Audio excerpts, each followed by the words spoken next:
gravação. Pronto, já podemos começar. Então,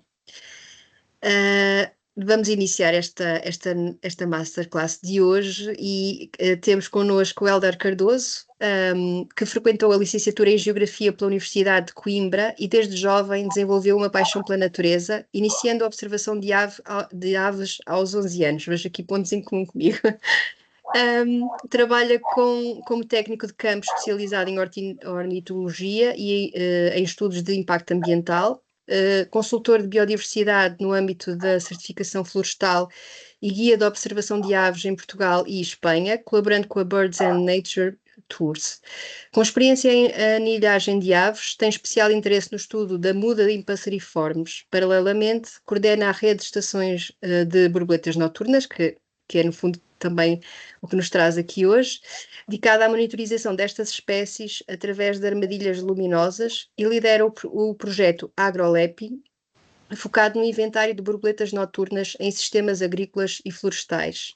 Além disso, integra também o Comitê Português de Raridades da SPEA, contribuindo para a homologação de registros de aves raras no país. Hélder, mais uma vez, muito obrigada por estar aqui connosco e para nos falar deste mundo maravilhoso das borboletas noturnas, e a sessão é sua, passo-lhe a palavra. Ok, muito obrigado e uma boa tarde a todas e obrigado pela vossa atenção e presença aqui. Eu vou passar a partilhar a minha tela, que é mais fácil.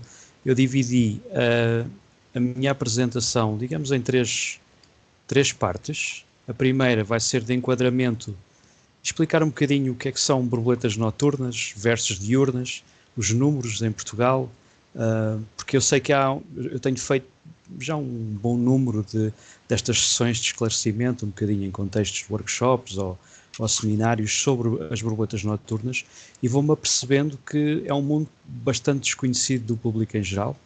A maior parte das pessoas está familiarizado com borboletas e pensa em borboletas diurnas, ou toda a gente já viu umas brancas, ou umas amarelas, ou umas vermelhas, pelo menos têm esta mínima noção. Quando se fala de borboletas noturnas, o primeiro pensamento são de, sim, já vi umas coisas castanhas que às vezes aparecem a esvoaçar quando eu ligo a luz da minha cozinha e deixo uma janela aberta. Eu sou confrontado com isto imensas vezes. O que não deixa de ser verdade, uma parte delas são castanhas e aparecem à luz quando deixamos uma luz do alpendre ou da cozinha ligada no verão. Outras no armário da roupa, também temos esse problema, as tais chamadas traças, que eu já vou falar um bocadinho mais em detalhe, mas é isso que eu queria fazer um bocadinho desmistificar, no sentido em que as borboletas noturnas são muito mais do que isso, mas ainda assim é muito desconhecido de quase toda a gente. E é transversal, não só em Portugal, mas quase em todo lado. Há um profundo desconhecimento nesta matéria. Então, as borboletas pertencem à ordem Lepidoptera. São insetos que têm uma fase de adulto que voa, têm as asas cobertas com escamas, têm uma fase de larvar, uma fase de pupa e nascem de ovos. Pronto, isto é aquilo que praticamente conhecemos, já há um ciclo de vida que as borboletas, tanto as borboletas noturnas como diurnas, têm precisamente o mesmo ciclo. Aquilo que eu vos posso afiançar desde já é que nem todas as lagartinhas nascem diretamente de ovos e nem todas as borboletas voam, que é assim logo uma curiosidade à partida. E estamos a entrar já no mundo das borboletas noturnas, porque as diurnas geralmente têm este ciclo padrão de ovos, larva ou lagarta, que passa por vários ciclos de crescimento. Depois pupam e dessa pupa emerge um adulto voador. Nas noturnas há casos, exceções muito mais complexos. Há, por exemplo, algumas borboletas noturnas que não têm asas, que são ápteras. Muitas espécies que nós temos cá em Portugal, os machos voam, as fêmeas não voam. Eu já vou depois explicar porquê. E, por exemplo, até há borboletas em que são vivíparas, em que, em vez de porem ovos onde saem lagartinhas, saem as lagartinhas logo do abdômen das mães, que é uma coisa que não estamos muito habituados a pensar quando pensamos em borboletas, neste caso. Pronto, de qualquer forma, tanto diurnas como noturnas pertencem a esta ordem Lepidoptera. Corpo coberto de escamas, tem geralmente 2 pares de asas. E agora vou passar aqui outro slide. Então, qual é que é a diferença entre diurnas e noturnas? Para além do período de voo, em que os adultos, e aqui vamos referir-nos principalmente à atividade de indivíduos adultos, em que as diurnas têm um comportamento diurno, durante o dia andam nos campos, geralmente começam a atividade na primavera, quando está mais calor, a partir das 10 da manhã, e depois nas horas de calor estão ativas e depois param e dormem à noite, estão pousadas na vegetação e escondidas. E é à noite que entra o batalhão das noturnas, em voo. Mas há aqui também exceções. Há, por exemplo, algumas espécies de borboletas noturnas que têm um comportamento misto. Têm um comportamento noturno, mas também podem voar durante o dia, visitar flores durante o dia, e às vezes, inclusive, são confundidas com borboletas diurnas, mas na verdade são noturnas. De uma forma geral, e isto vai um bocadinho de encontro àquilo que eu estava a referir no início, as borboletas noturnas tendem a ser, ao pensarmos nelas como sendo castanhas, e uma boa parte são, porque elas confiam, por exemplo, na camuflagem como forma de passar despercebidas durante o dia, e também, como têm um comportamento noturno, não usam tantas cores como as diurnas, que são geralmente mais coloridas, para comunicação. Têm outras formas de comunicação, por exemplo, através das feromonas e de perfumes, muito mais do que as diurnas, que utilizam comunicação do ponto de vista visual. Daí, geralmente, a imagem tradicional de uma borboleta diurna é esta aqui, cores vivas, as asas dispostas assim quase a 45 graus em relação ao corpo, e as noturnas castanhas mais atarracadas, com as asas mais fechadas sobre o corpo. Pronto, mas há muitas exceções. Uma das principais diferenças, e aqui obviamente temos que ver logo em detalhe, isto porquê? Porque há borboletas diurnas que, por exemplo, as fêmeas são mais acastanhadas de algumas espécies e podem parecer que são uma noturna, e há borboletas noturnas que têm cores vibrantes e vivas, que se tiverem um voo diurno podem parecer que são diurnas. Então temos que ver alguns detalhes se queremos separar estes dois grupos. Estes dois grupos, diurnas e noturnas, também têm uma explicação mais científica e taxonómica por trás, que não vou aprofundar aqui porque tem a ver com a evolução das próprias borboletas. Mas uma coisa para a qual podemos olhar é para a forma das antenas, que diferem nestes dois grupos. As borboletas diurnas, as que vivem durante o dia, têm geralmente a típica borboleta que aprendemos, forma de antena que aprendemos a desenhar desde que somos crianças, quando desenhamos uma borboleta, que é um pequeno filamento com uma bolinha na ponta. Isto é transversal, tanto a borboletas machos como fêmeas, nas diurnas. Nas noturnas, há muitas vezes uma separação na tipologia de antenas, em que as fêmeas têm antenas filamentosas, só assim um fiozinho, e os machos têm aquilo que chamamos de antenas pectinadas, ou seja, tem o filamento da antena e depois tem assim uns prolongamentos em forma de pente mais desenvolvidos do que têm as fêmeas. Isto é assim uma generalização. Há sempre exceções, há machos que não têm isto tão desenvolvido, como está aqui, que são mais curtos. Há machos que têm dupla pectinação, ou seja, também têm a forma de pente para o outro lado. Mas para que é que servem estas antenas assim mais desenvolvidas nos machos, das noturnas? Serve precisamente para encontrarem as fêmeas à noite recorrendo às feromonas. As feromonas é que os machos captam o perfume das fêmeas, que elas emitem, para as encontrar na escuridão da noite. Enquanto que as diurnas também usam até uma certa parte feromonas, mas têm muito mais um estímulo visual, em que os machos e fêmeas têm alguma forma de exibição das suas cores e padrões com a luz solar e utilizam isso como forma de comunicação e de encontrar parceiros, e até às vezes de competição do ponto de vista de defender um território. As noturnas, vivendo ao abrigo da escuridão, começaram a desenvolver formas mais engenhosas de se encontrarem. E uma delas é as fêmeas desenvolveram glândulas de feromonas mais desenvolvidas, que conseguem borrifar perfume no ar, e os machos foram desenvolvendo formas de o captar cada vez mais longe e mais eficazmente. Então há espécies de borboletas que os machos conseguem detectar o odor de uma fêmea, às vezes a quilómetros de distância, e vão à procura dela. Pronto. Se tiverem alguma questão, também podem colocar, sejam à vontade, num slide em particular. Pronto, este aqui, eu não sei porque é que há aqui uma imagem que falhou, mas pronto, era uma desformatação qualquer.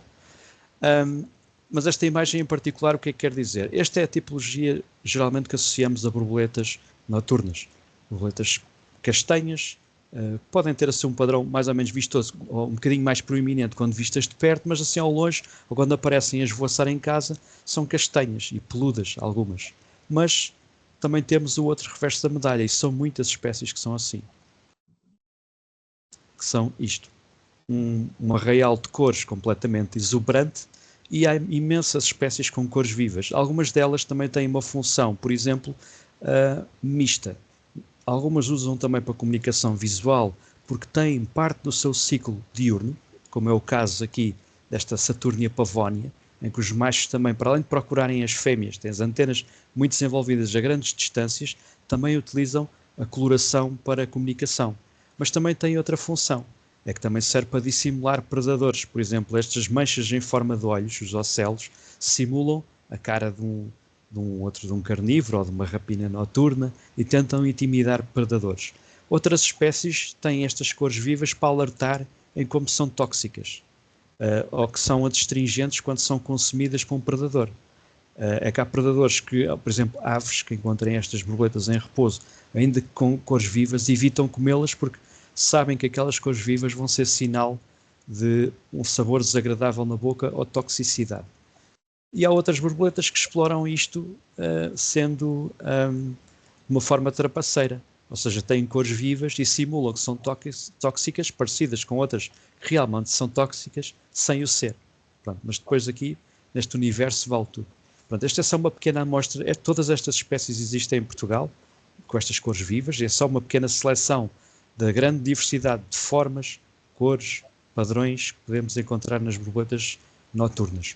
Eu diria até que em termos de coloração e padrões, e formas de corpo, formas de repousar as asas, são muito mais diversas do que as borboletas diurnas. E depois temos em termos de dimensão, que é outra coisa que gostaria de referir, que é temos dentro das borboletas noturnas, podemos separar em dois grandes grupos, as microborboletas e as macroborboletas. Por exemplo, esta borboleta aqui, a Saturnia pavonia, não é a maior, mas é a segunda maior espécie de borboleta que temos em Portugal. Elas chegam a ter, se calhar assim, da envergadura de uma ponta à outra da asa, uns 12 centímetros, ou assim, mais ou menos, para terem ideia. E esta que temos aqui não é a mais pequena, porque a mais pequena ainda é mais pequena do que isso, mas já é pequena o suficiente, chama-se Micropteryx sibericella, e é uma espécie que tem, se calhar, 1,5 mm de tamanho. Para estão a ver a disparidade de tamanhos que existe. E pelo meio destas dimensões existe uma panóplia imensa de cores, dimensões, formas, muito variável. Pronto, as borboletas noturnas ao longo dos tempos têm tido sempre várias designações, às vezes más conotações. O termo borboletas noturnas é digamos, justificativo, são borboletas que voam à noite e mesmo assim já vimos que não cobre todas, porque algumas têm um comportamento misto. Outro nome que usamos muito são traças, embora a palavra traças geralmente tem uma conotação depreciativa às borboletas noturnas, porque implica que elas estão muitas vezes associadas a danos, quando são pragas, por exemplo, ou as traças da roupa, ou que estão nas despensas, e portanto acabam por ter sempre uma conotação negativa. Não quer dizer que qualquer um destes nomes esteja errado, só estou a dizer que são nomes utilizados às vezes com significâncias diferentes. Mariposas também é um termo utilizado muitas vezes para designar borboletas noturnas, mas é passível de ser confuso com a palavra espanhola para borboletas diurnas, que também é mariposas. Então acaba por ser às vezes confuso.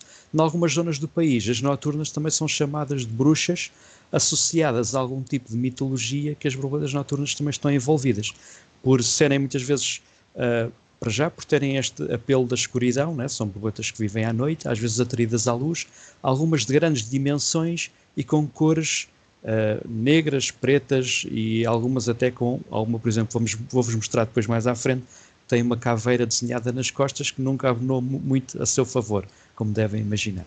Mas pronto, isto para dizer que no imaginário popular temos uma série de nomes que damos a este grupo de animais. Pronto, este aqui geralmente é aquilo que apelidamos das traças, que é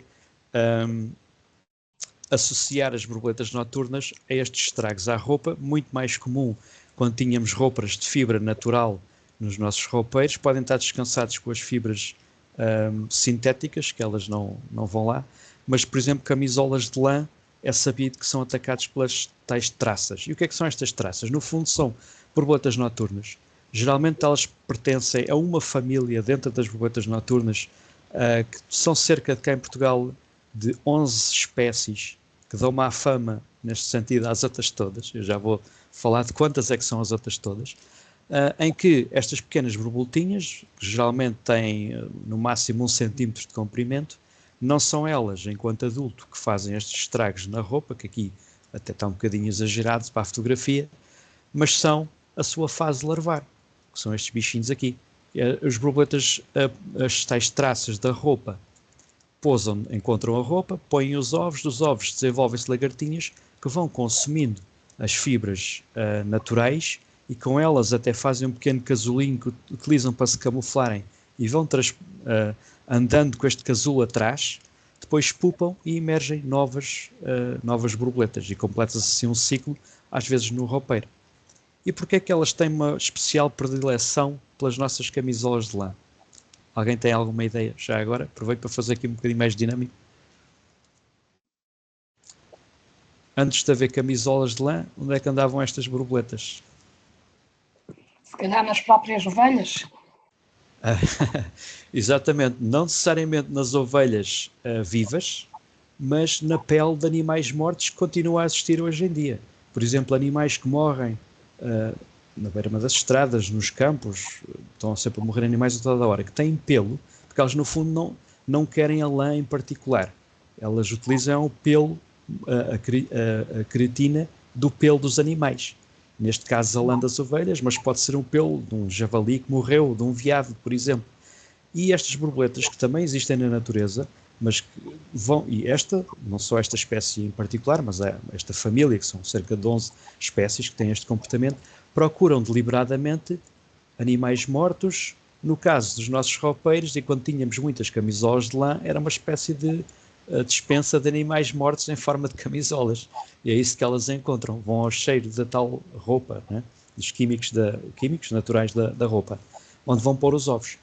E elas na natureza atuam como decompositores desses próprios animais. Fazem este serviço que é destruir as fibras e processá-las como fonte de alimento para a lagarta e ajudam a decompor os cadáveres. Por exemplo, alguns destes animais, destas espécies de borboletas, são também encontradas muitas vezes em ninhos de aves, em que estão a comer as penas que estão nos ninhos. Outras uma coisa que são as bolas de regurgitação das corujas, que também utilizam isso porque têm pelos de animais de ratos lá envolvidos. Ou seja, estas borboletas são no fundo decompositoras e, na sua boa intenção, estão a prestar um excelente serviço à humanidade. Mas pronto, depois acabam de fazer estes buracos nas camisolas.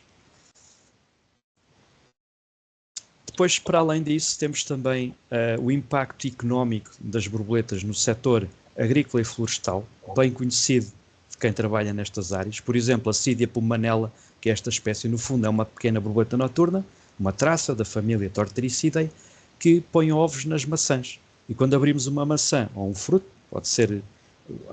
Quase todos os frutos têm uma espécie de borboleta que a lagarta a utiliza de alguma forma para comer. E que acaba por ser... Posso dizer que nas castanhas é a Cydia splendana.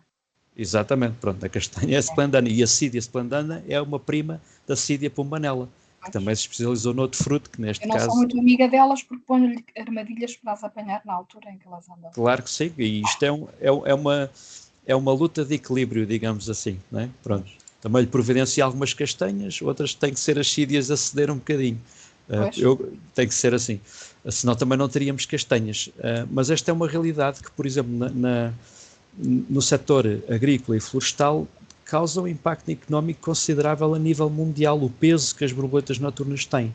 Se pensarem em todas as culturas agrícolas, que todas as plantas praticamente, quer na sua fase de desenvolvimento enquanto planta, quer depois nos frutos e até nas flores, têm uma espécie de borboleta noturna que se alimenta dela de alguma forma.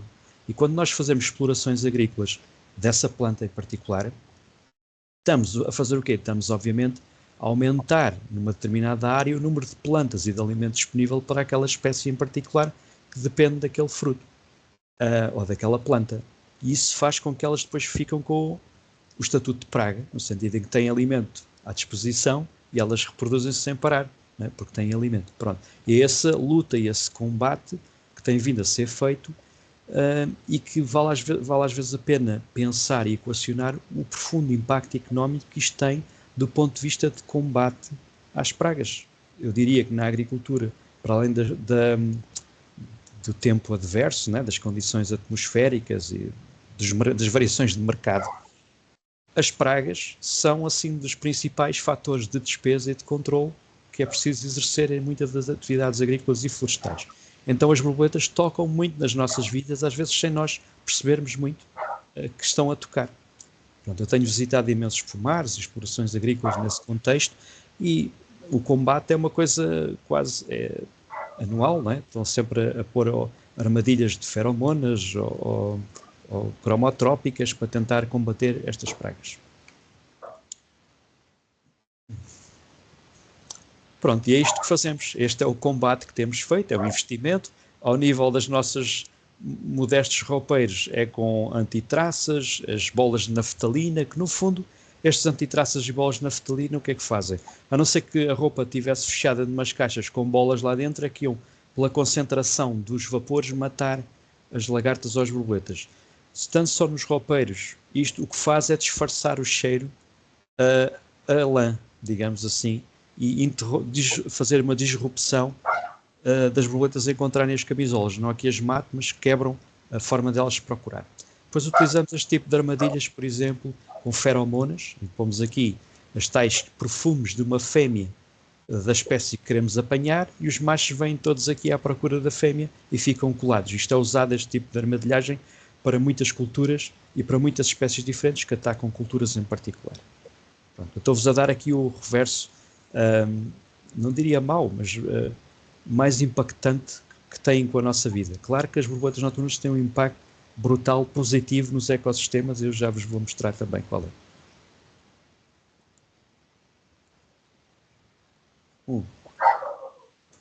Só vos mostrar aqui esta espécie, que é extremamente icónica, que é a Crontiatropes, ou a borboleta caveira, que é uma borboleta grande, como estão a ver aqui pelo tamanho dela numa mão.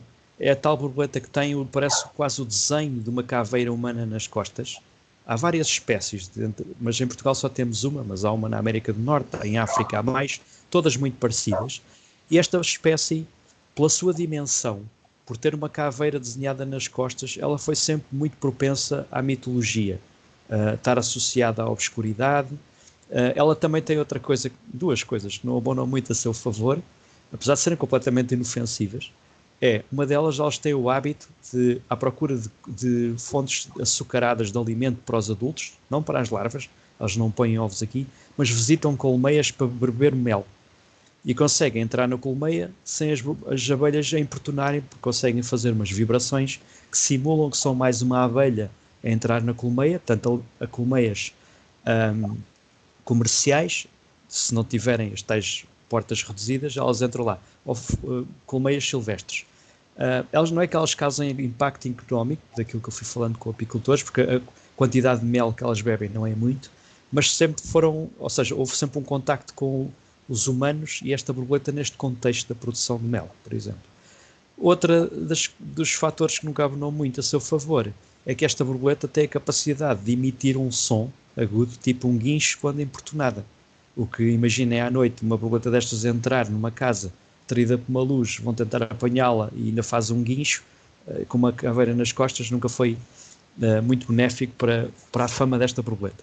E depois tem sido utilizada, por exemplo, aqui aquele icónico filme do Silêncio dos Inocentes, que utilizou esta borboleta, não é? Esta em particular é com género americano, mas é muito parecida, como o símbolo do filme e da transformação, e isto envolvia também homicídios e tudo isso, e algum obscurantismo, e que nunca contribuiu muito para construir uma fama positiva para as borboletas noturnas. E volto a referir, é uma borboleta completamente inofensiva.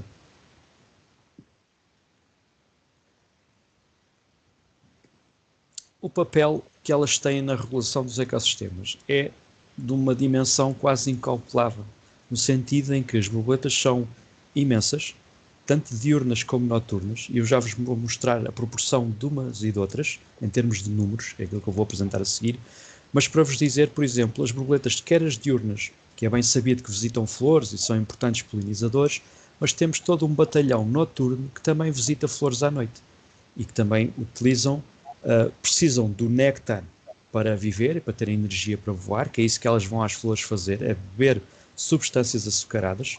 Às vezes conseguem retirar de outras substâncias, como vimos anteriormente, do mel ou de frutos muito amadurecidos no verão, que caem das árvores ao chão, e se formos à noite a um pomar, por exemplo, com ameixas no chão, à noite, numa noite de verão, se apontarmos uma lanterna, muitas vezes vemos borboletas noturnas pousadas a sorver os sumos da fruta. Nem todas as borboletas noturnas visitam flores e se alimentam. Há muitas espécies de borboletas noturnas que nem sequer se alimentam. E agora, se calhar podiam perguntar, então, mas como é que elas vivem sem comer? E a resposta é, vivem pouco.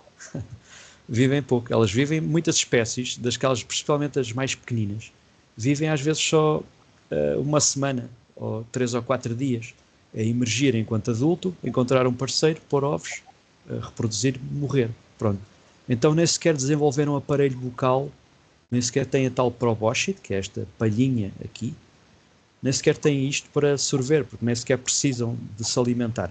Vivem só da reserva de energia que acumularam enquanto eram lagarta e depois puparam e emergiram. Pronto, esta é uma das funções. Ainda se sabe muito pouco sobre o papel da polinização noturna das borboletas. Porquê? Porque é extremamente difícil de estudar, de fazer ensaios, para avaliar qual é que é o impacto das noturnas em particular. Mas crê-se, há uns estudos já preliminares, que é um impacto bastante grande, tal como as diurnas têm.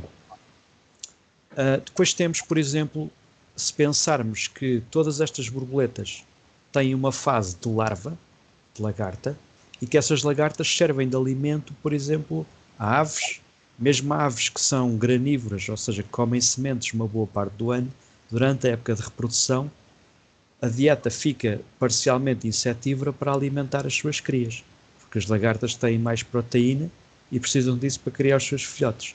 Então muitas aves tornam-se insetívoras na primavera e no final da primavera, principalmente quando têm filhotes, e que também há uma sincronização com o maior número de lagartas disponíveis das primeiras borboletas que emergiram na primavera. Então elas servem de alimento a um exército de aves, de répteis, de anfíbios. Enquanto adultos temos um grupo, e cá em Portugal todas as nossas espécies de morcegos estão praticamente todas ameaçadas, exceto uma ou outra que mais comum, todas elas se alimentam de borboletas noturnas na sua fase de adulto, enquanto voador. Então também as borboletas noturnas desempenham aqui um papel fundamental para o equilíbrio das populações de morcegos e subsistência das populações de morcegos. Pronto, isto para além de regularem o controle da vegetação nativa, por exemplo, enquanto lagartas têm um impacto muito grande no consumo de matéria vegetal e na transformação dessa matéria vegetal depois em adubo, né, que as lagartas conseguem fazer esse processamento, e se multiplicarmos isto pelos milhões de lagartas todos os anos, dá um impacto significativo nos ecossistemas.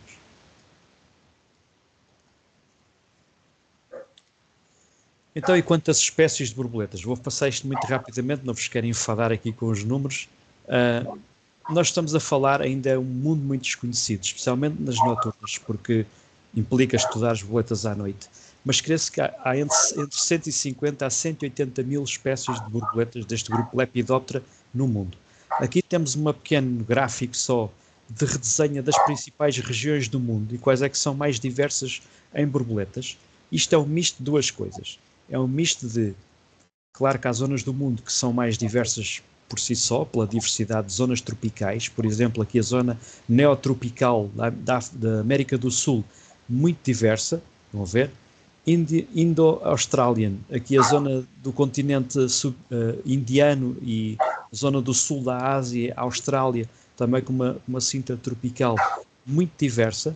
O Paleoártico, onde nós nos inserimos, tem alguma diversidade, ainda assim considerável, mais até do que o Neártico. Nós temos mais diversidade de habitats aqui, mas depois há aqui uma coisa curiosa, que é, estão a ver aqui a zona de África, que em teoria tem uma diversidade, em teoria não, na prática tem uma diversidade de habitats brutais, só que não foram estudados. Há um profundo desconhecimento da diversidade de espécies que há em África. Conflitos armados, a dificuldade de ir ao terreno, é muito mais difícil desenvolver trabalhos intensivos de monitorização sistemáticos em África do que aqueles que já foram feitos, muito mais expedições à América do Sul, e está muito mais estudado, por exemplo. O que quer dizer, por exemplo, estes números podem estar muito subestimados, no sentido em que aqui no continente africano ainda há, e noutros também, obviamente, mas aqui, particularmente, há uma margem enorme para descobrir novas espécies para a ciência, mesmo muito grande. Pronto, e agora vamos andar aqui mais um bocadinho.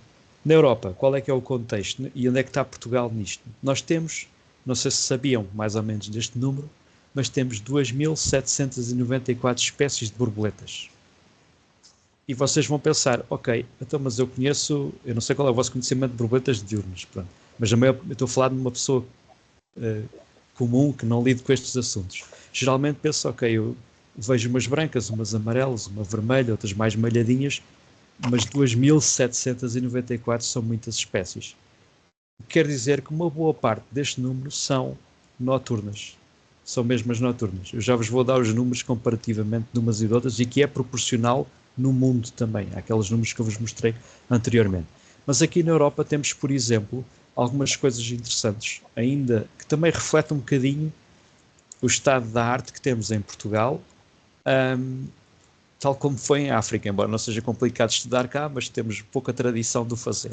Mas se repararmos aqui, vamos ver aqui, o Reino Unido e os Países Baixos, aqui na Europa Central, quase nortenha, por exemplo, têm números medianos, não muito distantes do de Portugal, e nós em Portugal, mais no sul, teríamos a obrigação de ter uma diversidade muito maior. Borboletas, estamos numa área biogeográfica muito mais complexa, com maior número de espécies, tal como Espanha, por exemplo. Se compararmos aqui com a Espanha, logo ao lado, eles têm 4.623 espécies e nós 2.794. Claro que Espanha tem alguns micro-habitats um bocadinho mais complexos do que os nossos e mais diferentes. Eles têm uma influência mediterrânica maior aqui, têm um habitat mais alpino aqui nesta zona que nós não temos com esta intensidade, e há espécies que só aparecem aqui, mas ainda assim nós temos uma grande diversidade de habitats num país muito pequeno, desde Trás-os-Montes, Minho até ao Algarve, temos desde clima mediterrâneo, temos algumas zonas montanhosas, zonas agrícolas com influência atlântica, temos imensa diversidade, mas ainda há uma grande lacuna de conhecimento, especialmente nas noturnas, e daí este número ainda estar tão baixo. Há um grande potencial deste número subir e aproximar-se mais do de Espanha. Pronto, depois temos aqui as zonas centro-europeias, Itália, França, já com mais tradição também no estudo, em que têm números já mais altos, mas também têm uma boa diversidade de habitats, tanto com influência atlântica como com influência mediterrânea. Depois temos aqui o tal número das espécies, em que temos 2.655 noturnas versus 139 espécies diurnas. Tradicionalmente, as diurnas têm tido muito mais atenção do ponto de vista de estudo e de interesse, sempre foram mais estudadas historicamente. As noturnas sempre como foram são mais diversas, mais complexas de estudar e exigem técnicas noturnas, sempre tiveram um bocadinho aquém, apesar da sua diversidade ser muito superior.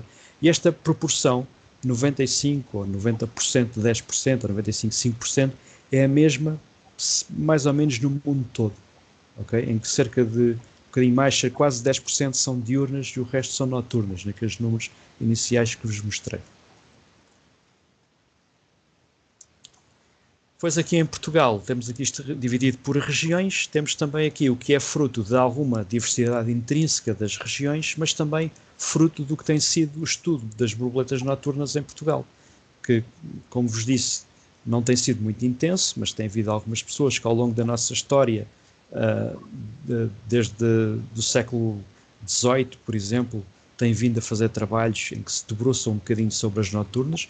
Volto a referir que o foco sempre foi muito mais as diurnas, mas ainda assim foram-se feitas algumas compilações das listas das espécies presentes, por exemplo, por regiões. Foi uma das delimitações que foi utilizadas nos primeiros trabalhos sobre borboletas. E temos aqui, por exemplo, Trás-os-Montes, com até agora 1.640 espécies registadas, tem uma enorme diversidade, uma boa parte de conservação de habitats, tem algumas áreas quase com influência mediterrânica aqui na zona do Planalto Mirandês, mas depois temos zonas com influência muito mais continental e atlântica e até quase alpina. Portanto, está assim um misto de habitats muito interessante, com uma grande diversidade. E depois do outro extremo temos o Algarve, que também reflete a diversidade de espécies de caráter mediterrâneo e africano, mas também a incidência de estudos, por exemplo, feitos por ingleses que visitavam Portugal aqui no Algarve, que tinham mais tradição no estudo de borboletas. Pronto, mas tem aqui uma pequena redesenha dos números de espécies por região conhecidos até ao momento.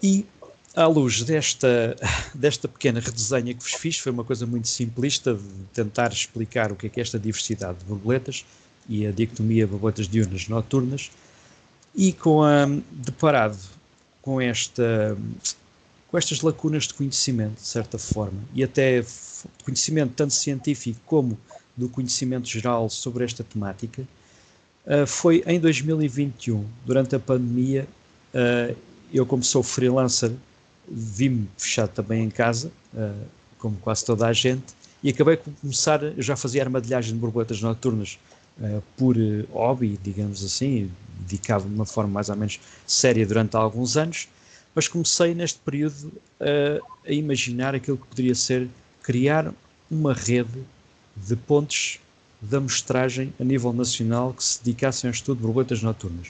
Isto não foi uma ideia nova. Um projeto como este, de ciência cidadã, a utilizar uma técnica de armadilhagem para estudar borboletas noturnas, já estava a ser usado há mais tempo em Inglaterra e na Holanda. São os dois países que têm uma rede nacional de monitorização em funcionamento. E inspirado por estes projetos, pensei que talvez fosse interessante criar uma coisa parecida cá em Portugal.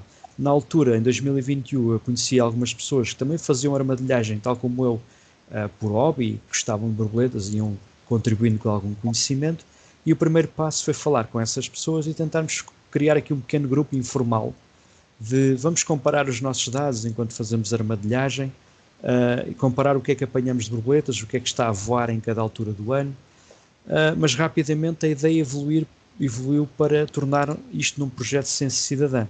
A primeira dificuldade, e um bocadinho confesso do meu receio na altura, era: será que isto vai funcionar num país onde não temos grande tradição no estudo de borboletas?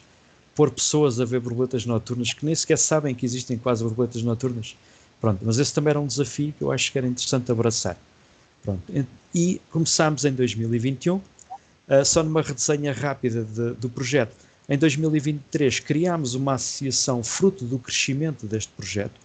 Em 2021, por exemplo, começámos com 5 ou 6 pontos de amostragem no país, e no final de 2021, isto foi uma espécie de passa-palavra na altura, em grupos nas redes sociais, começámos a cativar mais pessoas a armadilharem, construírem a sua própria armadilha luminosa, por exemplo, explicávamos como fazê-lo, e no final de 2021 já estávamos quase com 20 pontos a nível nacional de amostragem.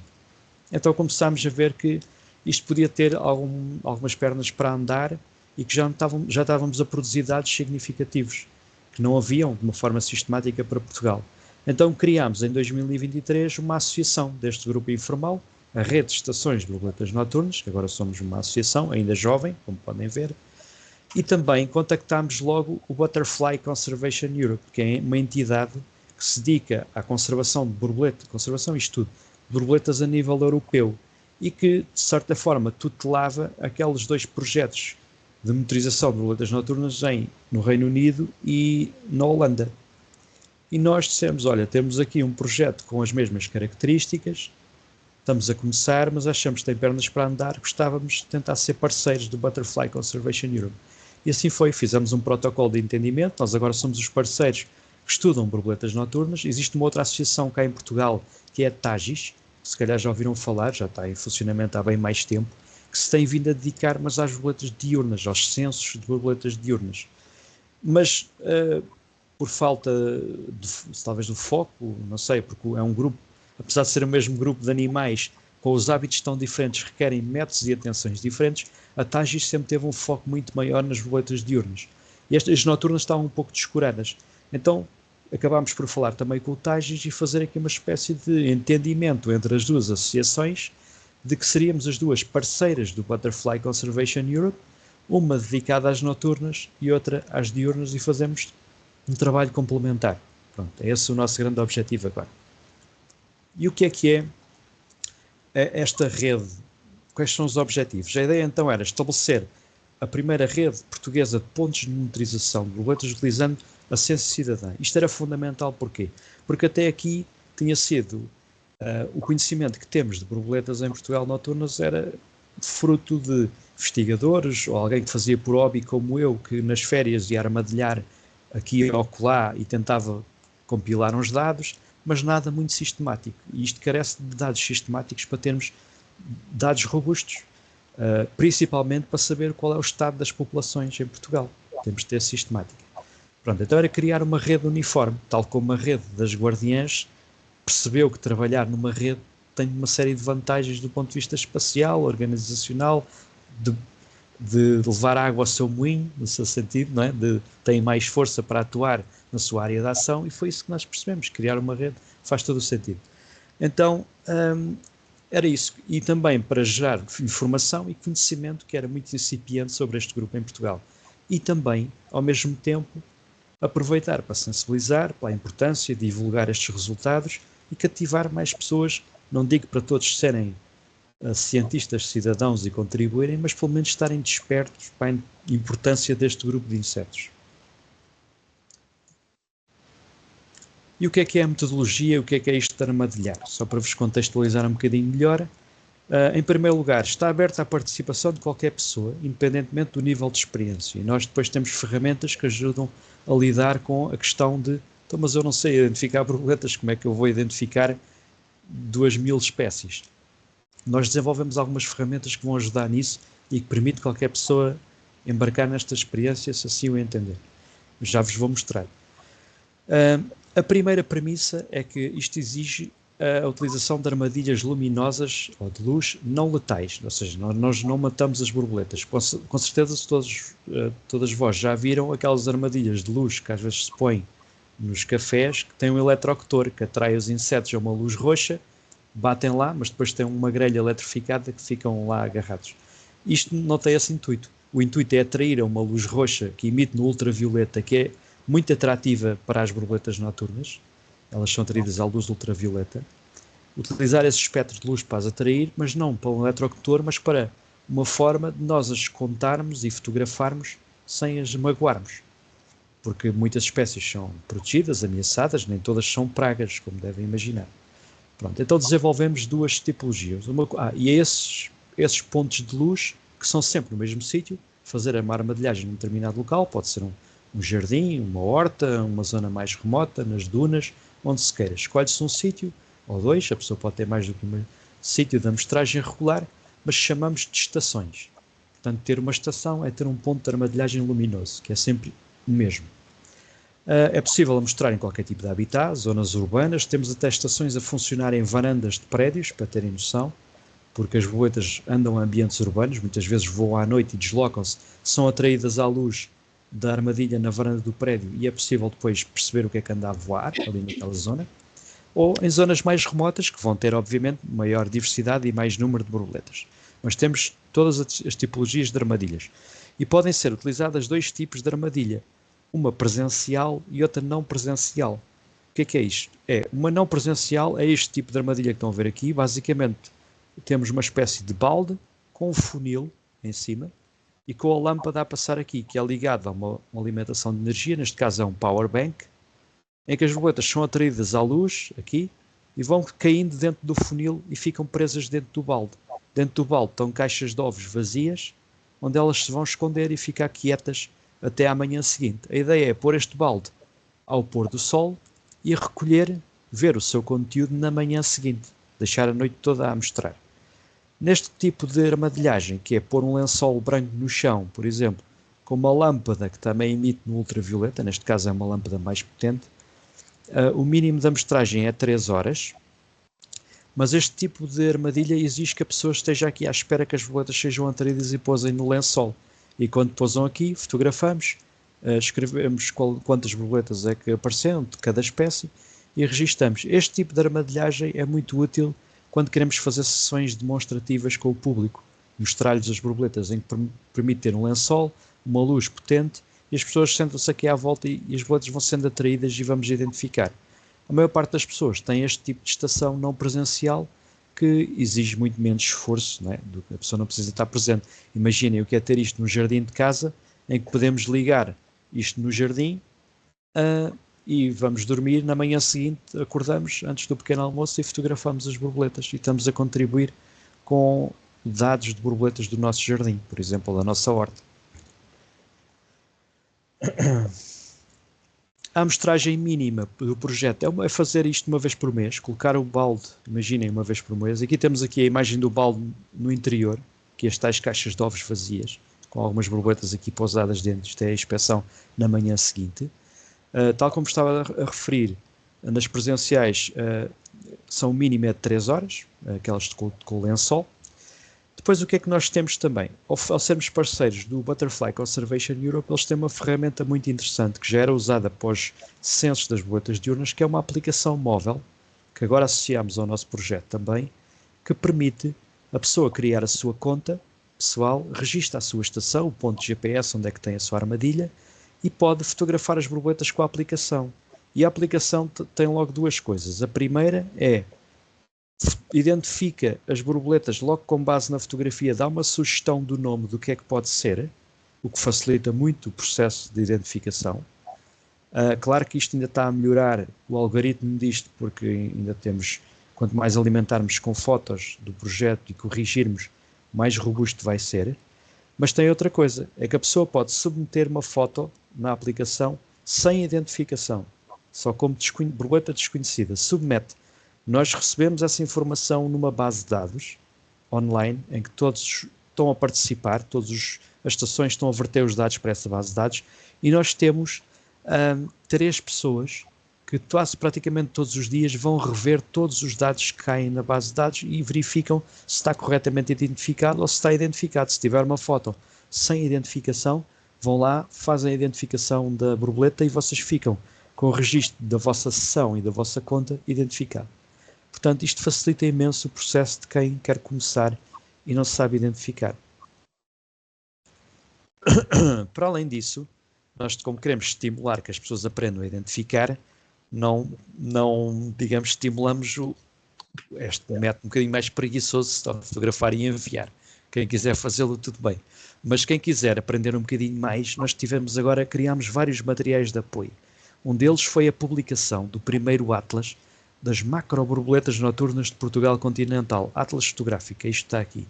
Nós entramos agora na 3ª edição, nós fizemos uma edição impressa, em que esgotámos as 2 primeiras logo assim num ápice, e nem divulgámos muito, mas pelos vistos havia grande apetência para querer este livro, porque não há muita informação sobre o assunto, em que nós temos uma espécie de catálogo, não das 2.600, mas de 1.000 espécies das tais borboletas noturnas, só noturnas, já com os mapas de distribuição daquilo que sabemos até à data de hoje. E é destas 1.000 espécies que o cerne do projeto está, que são as maiores, aquelas muito pequeninas, as micro-borboletas.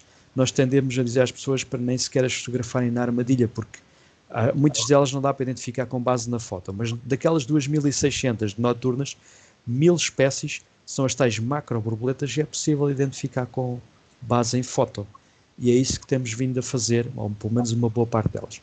E é isso que compilámos neste Atlas e que também ajuda as pessoas a que quiserem aprender um bocadinho mais, apanham uma borboleta, fotografam, antes de submeterem na aplicação, podem tentar o desafio de tentar encontrar a borboleta no Atlas e identificar por si só.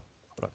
Criamos também vídeos tutoriais, temos uma manual com metodologia, para quem quer aderir, claro. Vídeos tutoriais no YouTube de como montar as armadilhas, como fazer funcionar com a base de dados. Temos a publicação de um boletim informativo, que era mensal até há bem pouco tempo, este ano passou a trimestral, porque está quase no formato de uma revista bastante intensa e está imenso trabalho a montar, então temos agora trimestral.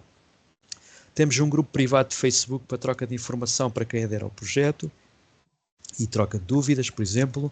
Reuniões periódicas e encontros presenciais e online de acompanhamento do projeto, e desenvolvemos esta tal armadilha LED, estes baldes que nós infelizmente não podemos oferecer às pessoas que querem aderir ao projeto, mas estamos a vender a um valor muito abaixo daquilo que seria comprar uma armadilha luminosa para borboletas noturnas na internet, em sites que vendem armadilhas profissionais. E nós desenvolvemos um modelo que fica em conta é eficaz e a pessoa não tem que ter o trabalho de montar, se não quer mexer com coisas elétricas e tudo isso. Pronto. Se quiser montar a sua própria armadilha, também é possível fazer o seu próprio modelo. Nós temos instruções de como o fazer na nossa página de internet ou se nos contactarem por e-mail. Só uma pergunta, Helder. O guia que se calhar disse, eu não percebi, portanto, disse que já não está disponível, certo? Ele esgotou as 2 primeiras edições. Recebi esta semana, na segunda-feira, mais 100 livros da terceira edição. Portanto, já temos em stock outra vez. E pode-se adquirir do site da vossa associação, é isso? Sim. Basta mandar um e-mail para o e-mail geral da associação. Depois eu vou dar o site no final aqui da apresentação. Basta mandar um e-mail e dizer, sou eu que respondo aos e-mails gerais. Eu não faço tudo na associação, somos um grupo, temos várias coisas, mas por acaso sou eu que respondo também aos e-mails gerais e eu depois respondo com um pequeno formulário de inscrição com os dados para a compra do livro e como é que esse processo se faz. Pronto, nós não temos loja online, somos uma associação ainda recente e pequena, mas é possível depois fazer uma transferência para a nossa conta, emitirmos uma fatura do livro e enviamos por correio. No envelope. Mas todo esse processo é feito depois pelo e-mail da associação, o geral. Obrigada. Mas acabou de chegar da impressão. Esta nova edição teve esgotado aqui um tempo, mas porque teve muita procura, surpreendentemente e pela positiva, claro. Eu só tenho um manual das borboletas noturnas de Vila Real. Tenho mas claro, não é. Pois é interessante ter. Este é para o país todo e tem isso. todas as noturnas, as macros. Sim. Pronto, e depois temos isto é só uma pequena amostra do boletim informativo. Este saiu agora, eles saem sempre ao dia 15 de cada trimestre. Este saiu no dia 15 de março, é a capa da nossa revista, é o Boletim. E tem artigos tão diversos. Ele está disponível online para descarregarem no nosso site também. Podem subscrever, tem uma parte lá para subscrever o boletim. Passam a receber cada vez que ele sai no vosso e-mail gratuitamente. Isto não tem qualquer tipo de pagamentos. Tem artigos tão diversos como coisas técnicas de aprender a separar espécies difíceis, até coisas como, por exemplo, a simbologia das borboletas em África, curiosidades lagartas no menu, sei lá, nova espécie para Portugal. Pronto, são várias pessoas neste momento a contribuir com artigos para este boletim sobre as mais diversas temáticas, sempre ligado com as borboletas noturnas.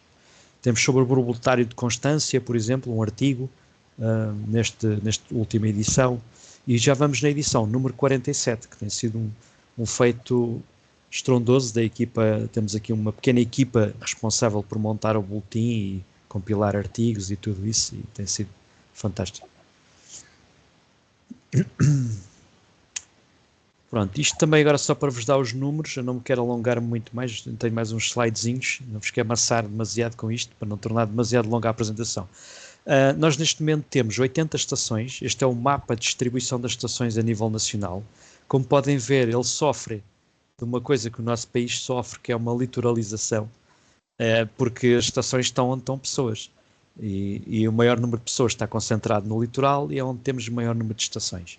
O que é uma pena, no sentido, claro que isto parece muito preenchido, mas se pensarem, uma estação é um baldezinho destes que tem um raio de influência de 50 metros, mais ou menos. Portanto, não é muito preenchido. Há imensos habitats que estão subamostrados. Mas temos aqui uma grande lacuna no interior. E era nisso que eu também criava aqui o apelo à rede, à vossa rede, no sentido de divulgarem este projeto a alguém que acham que possam ter interesse, ou associações no interior, pessoas que queiram montar uma estação no interior, e que nós temos todo o gosto em ter mais estações a contribuir com dados, porque o interior do país, a fronteira toda, é extremamente biodiversa, com habitats muito bem preservados e é onde temos menos informação. Curiosamente, temos muitas espécies, algumas ameaçadas, outras com pouco conhecimento da sua distribuição, e que são espécies precisamente que estão dadas mais para o interior. Pronto, aqui no litoral, felizmente, vamos ter uma cobertura mais acentuada. Mas pronto, ainda assim, 80 estações até agora, e têm vindo a crescer todos os meses. Têm sido registadas novas estações. Só este ano, 2025, já surgiram 5 novas estações, e estamos em março. Portanto, tem sido um crescimento impressionante. Temos 50 com atividade regular, ou seja, 50 que todos os meses diria quase religiosamente, estão a pôr dados. Claro que nem toda a gente consegue este compromisso de todos os meses, mesmo que se falhe um mês ao outro, o que interessa é ir mantendo uma regularidade na amostragem. Isto deu o estrondoso número de, desde 2022, que é quando temos o grosso dos números de recolha de informação, 55 mil registros validados até agora de borboletas noturnas para Portugal, onde já registámos mais de 1000 espécies diferentes destas tais macro-borboletas e já adicionámos 6 novas espécies para Portugal, dentro do projeto, que ainda nunca tinham sido detectadas em Portugal, e com a ajuda de pessoas que montaram a sua rede. Às vezes tivemos casos em que a pessoa começou o projeto, aderiu, não percebia nada de borboletas, aderiu com uma estação no seu quintal.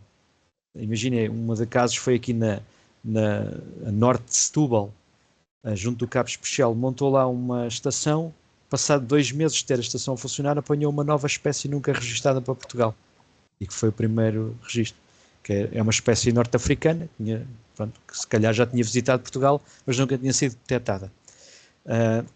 E atualizámos 232 novos registros de distribuição, ou seja, para aqueles mapas que temos, 232, conseguimos novos registros que colmataram lacunas para 232 novos registros. Este é o aspecto de um balde em funcionamento à noite, creio eu numa estação numa varanda também. Depois temos outras iniciativas, estas mais ligadas à parte de contacto com o público em geral, envolvê-los na temática. Um deles é dar nome à traça, que é uma iniciativa que temos estado a ter com a parceria com a revista Wilder, uma revista online de natureza, e com o site Biodiversity for All. E o que é que acontece? Mensalmente nós lançamos o desafio de, neste caso são 5 traças, só tenho aqui 3 para não encher muito isto, mas 5 traças em que temos o nome científico, mas não tem nome comum. E isto é possível de batizar um nome comum para ser mais fácil divulgar às pessoas. Não é desvirtuar a ciência por trás do nome científico, que vai estar lá sempre e é útil, mas para chegar, imaginem, para chegar ao público escolar, para chegar à sensibilização pública, às vezes é mais fácil dizer o nome comum do que um nome Zetes insulares, não é? Que não fica no ouvido de ninguém. Então lançámos este desafio de a pouco e pouco, e construindo um espólio de nomes em que as pessoas podem preencher um formulário mensalmente, e para 5 espécies que nós lançamos, em parceria com a revista e os leitores da revista, qualquer pessoa pode ir lá e dar uma sugestão de nome para essa traça.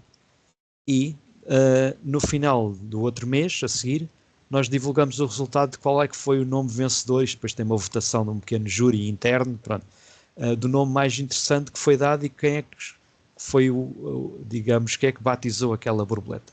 Portanto, se quiserem algum dia tentar batizar uma borboleta com os nomes escolhidos por vós, têm aqui uma oportunidade.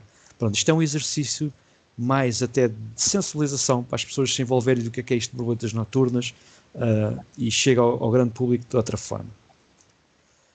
Depois temos tido noites temáticas, encontros científicos e também para o público em geral, com sessões abertas ao público de armadilhagem de borboletas noturnas um pouco por todo o país. Temos vindo a lançar isto em parceria com os nossos voluntários do projeto. Agora já começamos a ter estações a funcionar abertas ao público, desde o Parque Biológico de Gaia até a Portimão, na Rocha, a Vita Nativa. Tem vindo a colaborar várias associações com a nossa, com a rede de estações. Eu acho que aqui as Guardiãs são um bom potencial parceiro também para isso. Exato, Temos perfeitamente. Aqui algumas... Nós estamos perfeitamente disponíveis e agradecemos todo o apoio. Algumas têm espaços, desculpe só dizer que algumas têm espaços sim. onde eu acho que teriam um bom potencial, não é? Pronto, depois elas...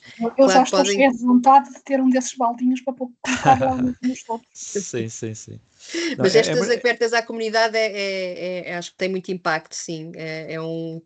Também mobilizar a comunidade para o tema, acho que é interessante. Sim, isto muitas vezes acontece. Por exemplo, eu organizo por ano agora, no âmbito disto da rede, e tenho organizado se calhar 20 sessões públicas por ano com borboletas noturnas e público, e às vezes tenho ou escolas ou famílias que vêm à noite, e é muito interessante porque a maior parte das pessoas fica completamente surpreendida com a diversidade de cores, padrões, o facto de se ligar uma lâmpada e termos ali às vezes num bocadinho aparece 20 ou 30 espécies diferentes enquanto estamos ali sentados à conversa, a falar sobre estes temas e conservação e tudo isso, e é uma coisa muito interessante do ponto de vista de descoberta, que as pessoas saem e ficam, uau, não fazia ideia deste mundo que está mesmo aqui debaixo dos nossos narizes e sempre passou despercebido.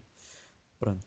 Aqui, só para dar mais chega, este é o site da rede de estações, tem lá imensa informação, os contactos e tudo isso, e eles podem descarregar o boletim. Eu tenho só mais uma coisa, que são mais alguns slides em que eu queria apresentar, mas se calhar podia abrir aqui um momento em que, se quiserem falar sobre a rede, eu depois a seguir tenho uma outra coisa que será mais breve, prometo, que é sobre um outro projeto que se chama AgroLepi, que é mais incisivo em ambientes agrícolas e florestais e não está diretamente relacionado com a rede, é um outro projeto meu pessoal, mas que também pode ter interesse do ponto de vista das guardiãs. Não sei se tem alguma questão relacionada aqui com a rede e com este projeto Ciência Cidadã ou com as borboletas em particular. Eu acho que só dizer que no chat já vi 2 ou 3 guardiãs a dizerem que têm interesse em terem estações, Ok? e entretanto temos aqui a Augusta com a mão no ar. Uhum. E a Isabel também, mas primeiro a Augusta. Ok, força. Olá, boa noite. Eu não estive sempre presente porque tinha outra reunião, entretanto saí, peço desculpa, mas ouvi o suficiente, momentos. Nós já tivemos também uma associação, estou a ouvir eco, não sei porquê. Sim, sim, estou a ouvir é que também. Aqui na associação que eu pertenço já fizemos uma sessão também de... Não sou eu. Eu desativei aqui o som da Dorinda, acho que era isso. Entrei com 2 e é por isso que está a fazer. E eu não vou conseguir ver isto. Desliga neste momento. Só um bocadinho, por favor. Então, se calhar dava a palavra à Isabel, enquanto a Augusta... Bem. Pode ser? Boa tarde. Eu tinha 2 questões e acho que são muito rápidas. A primeira é se alguma vez pensaram também contactar o EVOA, que apesar de ser um sítio de observação de aves, se eles poderiam estar interessados em ter essa armadilha para a observação das borboletas noturnas. Pronto.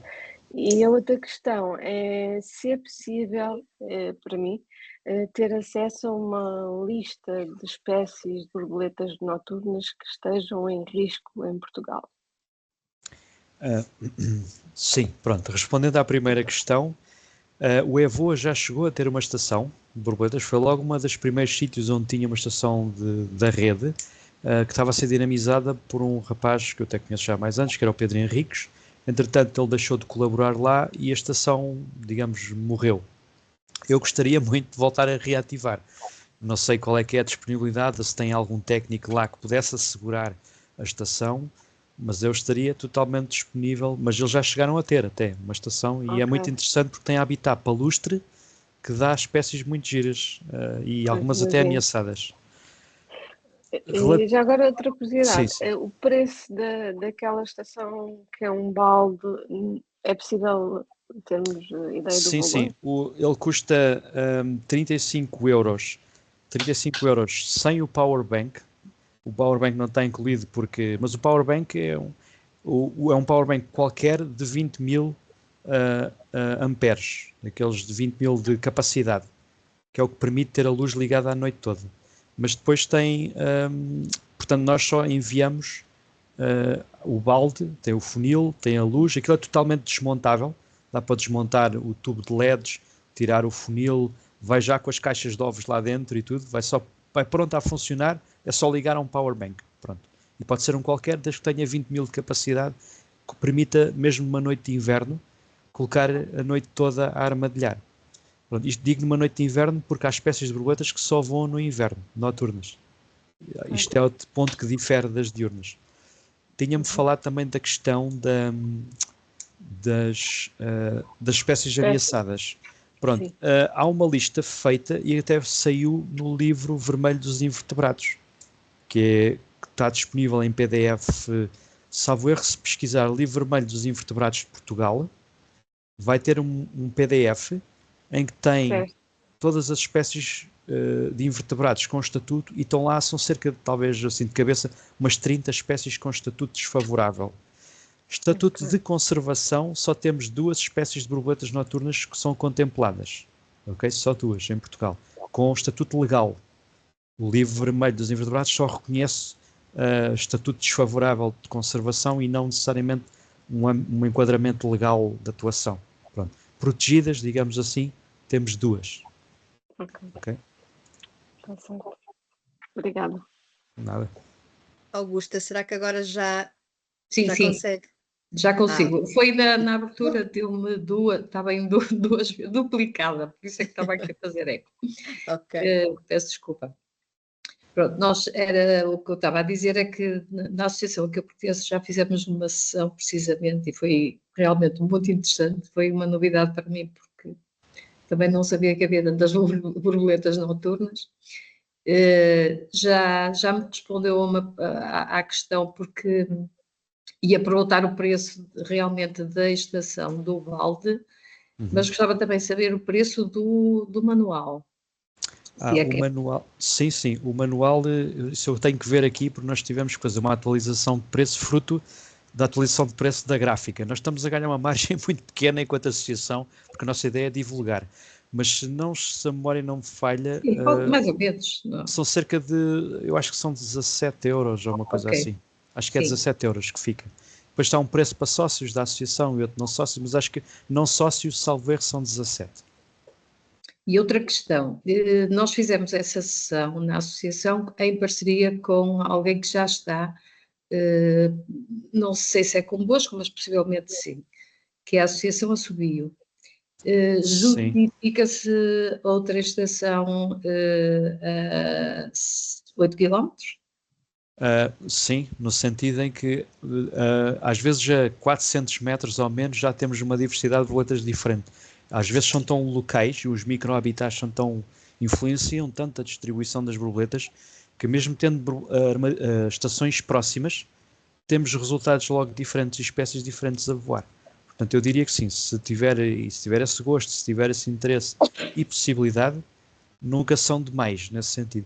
Até no sentido em que nós não magoamos as borboletas, voltamos a libertá-las na manhã seguinte, portanto o impacto é negligenciável para as populações de borboletas. Sim, a Associação Assobio também está connosco, eles têm uma estação registada na rede, sim. Foi com eles que nós fizemos. Ok. Vou tentar arranjar um voluntário. Ok, obrigado. Mas agora eu também tenho uma questão que falou daquela aplicação da Butterfly Count, não é? Sim. Eu costumo usar, porque nos meus tempos livres, também sou naturalista e fotógrafa de natureza, e eu fotografo borboletas noturnas, tenho sempre muita dificuldade a identificar a maioria. Já participei também em sessões de observação com pessoas que provavelmente conhece. E eu uso o iNaturalist para identificar. Não sei se esses registros também depois integram a vossa monitorização ou tem mesmo que ser esta aplicação do Butterfly Count. Sim e não. Passo a explicar. Para a tipologia, ou seja, para aqueles 55 mil registros que eu mostrei ali, e que é aquilo que estamos a usar de uma forma sistemática de monitorização, que a nossa ideia no futuro é tentar modelar tendências populacionais. E para fazer isso nós precisamos ter os métodos bem descritos e o esforço da amostragem bem afinado e mais ou menos homogéneo, ou pelo menos sabermos como é que foram amostradas e quanto esforço investido para termos uma ideia e serem comparáveis. Então, esse tipo de informação só se conseguimos através da aplicação da nossa base de dados e inserindo os dados aí no âmbito das estações. Okay. A informação que está no iNaturalist, no entanto, nós estamos a utilizá-la e vamos utilizá-la no futuro para colmatar lacunas de distribuição nos mapas. Ou seja, não conseguimos usar essa informação para calcular tendências populacionais porque não há um esforço concertado. É o que a pessoa fotografar, se é um método definido, põe lá, é basicamente presença-ausência, a espécie está aqui ou não está, mas isso ainda assim é muito útil para atualizar mapas. Imagina um registro de uma espécie que foi dada para o Alentejo e que está no iNaturalist, mas nunca foi registada na rede, e aí nós conseguimos ir buscar essa informação e usamos esses dados para esse tipo de análise de distribuição. para a análise de tendências populacionais, que é para tentar responder à grande questão que nos assombra e que nos coloca imensas vezes, mas que ainda não conseguimos responder, que é, então, mas as borboletas estão a aumentar ou estão a diminuir? E a questão é que nós não temos uma série temporal ainda suficiente para saber. Nós não sabemos o que é que havia antes, em termos de números. É assim, do ponto de vista empírico, ou seja, eu posso pensar, eu lembro-me quando era pequeno, eu e outras pessoas, os meus pais, haviam mais borboletas. Mas quantas mais? E que espécies mais? É isso que não sabemos, não temos os dados. Porque infelizmente nós, para o bem e para o mal, em muitas coisas, aqui em Portugal, isto é transversal em muitas áreas, especialmente nesta área de investigação com zoologia e plantas e tudo isso, que não temos longas séries de dados, mudamos muito, começamos uma coisa, depois paramos, depois interrompemos e depois acabou-se o financiamento disto e vamos para outra coisa. E depois isto, do ponto de vista de análise populacional, é um desastre, porque nunca temos um estado de referência de como é que estava antes. É isso que nós tentamos colmatar e achamos que a ciência cidadã, ao renovar-se, ou seja, mesmo que exista uma estação ou outra, mas entram mais e há um renovar desta continuidade no tempo, nós agora já temos uma série de 4 anos que antes de 2021 era impensável termos uma série com esta escala nacional de dados. Pronto. E é isto que estamos a tentar fazer. Isto, pronto, para responder sucintamente que os dados do iNaturalist também vão ser usados, mas de uma outra forma. Ok, importa a regularidade, não é? No mesmo espaço, em diferentes momentos, identificar que borboletas é que... Ok, estou a pensar nisso também. Sim. Nos baldes é uma vez por mês, no mesmo sítio, isso é importante, tem que ser sempre no mesmo sítio, uma vez por mês. Essa é a tipologia base da estação fixa. Depois temos uma outra modalidade que é registar. Imagina, vai de férias para um sítio qualquer, leva o balde de armadilha consigo, faz lá só uma sessão. Pode registar essa sessão na mesma, como foi com o balde de armadilha, que teve ali a armadilha ligada X em X horas, mas não vamos contar como uma estação fixa e vamos usar esses dados como umas estações temporárias. São dados mais temporários. Ok. Uma coisa que não referi, que é importante, é que a aplicação móvel, quando vocês ligam junto da vossa armadilha, imaginem, já tem a vossa armadilha georreferenciada e registada lá, ligam para começar a registar as borboletas, aquilo marca automaticamente a hora de início e de fim, que é o nascer e o pôr do sol, e recolhe as variáveis ambientais automaticamente, vento, temperatura, umidade, vai buscar a modelos automaticamente, fase da lua, portanto não tem que preencher nada, é automaticamente preenchido associado à vossa sessão. Perfeito, acho que já tem aqui algumas novas estações. Alguém tem mais alguma dúvida? Se não, eu vou avançar para não estender muito para a hora de jantar. São 19h24. Vou só falar um bocadinho de um outro projeto. Este projeto é um bebé ainda, mas eu tenho que às vezes é um defeito, depende da perspectiva também, mas de estar sempre a pensar em novas coisas e comecei a deparar-me também na minha atividade como consultor na área ambiental, quer no âmbito da certificação florestal, quer de estudos de impacto ambiental e também venho minha família da área agrícola, estamos envolvidos na área, no negócio da viticultura, dos vinhos e da produção de vinhos, e deparamos também com este problema das borboletas noturnas e das variáveis, das condicionantes ambientais e da promoção de boas práticas ambientais em sistemas agrícolas e florestais. E foi nesse sentido que eu pensei, talvez fosse interessante desenvolver aqui um outro projeto, que nada tem a ver com a rede de estações, embora vá ter um ponto de contacto que eu já vos vou mostrar, que é o AgroLepi. Desculpem, agora o grafismo mudou um bocadinho da apresentação, mas é que eu tinha esta apresentação preparada e então foi só aglutinar a esta, e achei que era mais fácil. E o que é o AgroLepi? Basicamente é um projeto, é uma prestação de serviços que se prende com utilização, no bom sentido, das borboletas noturnas como um bioindicador do estado de conservação dos habitats e de boas práticas agrícolas em sistemas agrícolas e florestais, neste caso, em boas práticas em sistemas agrícolas e florestais. E o que é que consiste? Basicamente é também a recolha com base em armadilha luminosa, porque é de todas as técnicas de mostrar borboletas noturnas, e como já vos mostrei no outro slide anterior, na outra apresentação, também podemos usar feromonas, que é usado na agricultura, podemos usar procura ativa de lagartas, por exemplo, mas ainda assim a armadilha com luz e luminosa é a mais generalista, é que vai atrair um maior número de espécies com o menor esforço possível. Se for feromonas, pomos uma feromona para uma espécie em particular. Se for procura de lagartas, é impensável andar ali à procura de lagartas à noite com uma lanterna. Com uma lâmpada basta pôr um balde e numa noite às vezes temos 50 espécies. Pronto, não é? O esforço compensa muito e daí a utilização deste método. E qual é a vantagem da utilização das borboletas? É que elas respondem muito rapidamente a variáveis ambientais de habitat. Por exemplo, ter uma bordadura com herbáceas de um ano para o outro vai ter automaticamente resposta por parte da comunidade de borboletas que se instala. Por exemplo, temos uma comunidade basal de borboletas oportunistas, entre aspas, generalistas, que utilizam qualquer gramínea para ovopositar e logo no primeiro ano em que há um prado de gramíneas vão ovopositar logo ali. E há logo uma geração que se forma ali. Depois temos outras, isto vai se complexificando à medida que o habitat vai evoluindo.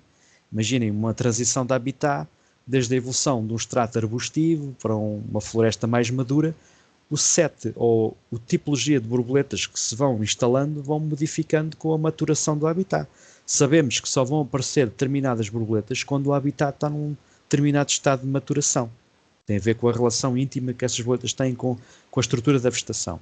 Então, se isto é assim, uma relação tão íntima e com uma resposta tão rápida, eu comecei a pensar, talvez isto fosse interessante responder a medidas agroambientais que neste momento, e muitas vezes aquilo que eu tenho observado, são insuficientes, que é, imaginem que um agricultor tem que criar, ou tem, no sentido de uma filosofia de boas práticas agrícolas, criar um relevamento entre vinha, por exemplo, ou entre pomar, deixar bordaduras desenvolvidas, de transição, um parcelário com heterogeneidade, tudo isto, mas depois, até podem estar a fazer estas práticas, mas depois o problema é, então e como é que nós sabemos o que é que isto está a beneficiar a biodiversidade?